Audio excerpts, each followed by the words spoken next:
What's up, guys? Welcome back to the Educated Barfly. Today I'm going to make for you an Americano cocktail.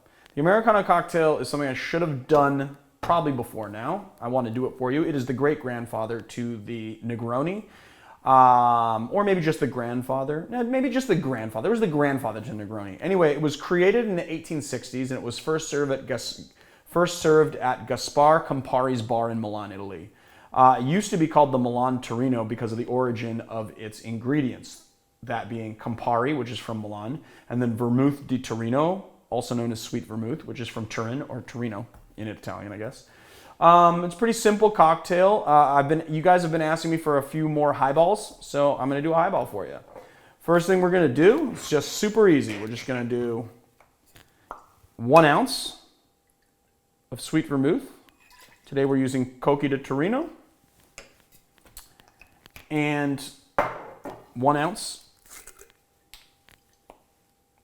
of Campari. You can really add this in any order you want. I like to add these ingredients first and then put the soda on top because it sort of mixes it as you go. You want to make sure you're using cold soda. And we're just going to fill it up. Top it off with soda.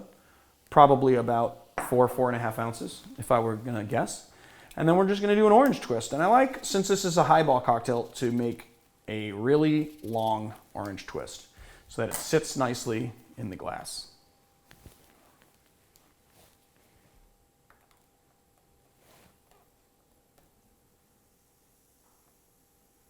And there you have it, the Americano cocktail. Now, let's taste it and see how it goes.